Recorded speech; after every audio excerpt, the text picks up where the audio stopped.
ever want to be in opposition to the client where our incentives aren't in line. I want to make sure that we have a way that people can generate returns on this XRP, borrow against it, and hold it for the long term so that it continues to go up in value and you can get all three pieces of an investment. You can get real ROI, you can get cash flow off of it, and you can leverage against it, just like a piece of real estate. People that make their money in real estate, they 1031 into the next piece of real estate, and they build huge portfolios in real estate because there's tax advantages. And they hold on to the assets, they don't sell them. And if they do sell them, they defer the taxes. We want to create the same solutions for XRP. Right now, there's not a way to be able to sell your XRP unless you're using all kinds of crazy tax strategies to be able to mitigate that tax.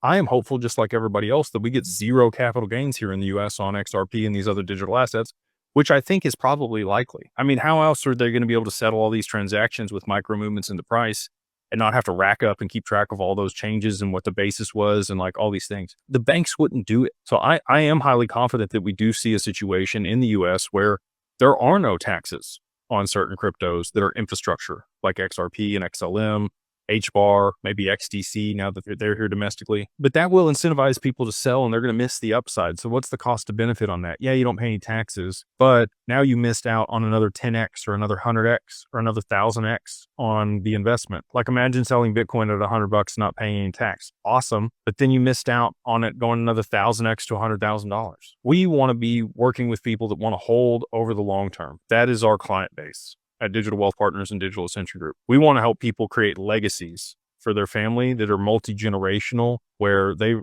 or 5 generations from now, your great-great-grandkids are talking about Grandpa Bob or, Grandma Jane and how they completely changed the family's trajectory and they've made it, given them so many more opportunities because they held the asset over the long term and they had all these resources to be able to do that and all the wonderful philanthropic stuff we're going to be able to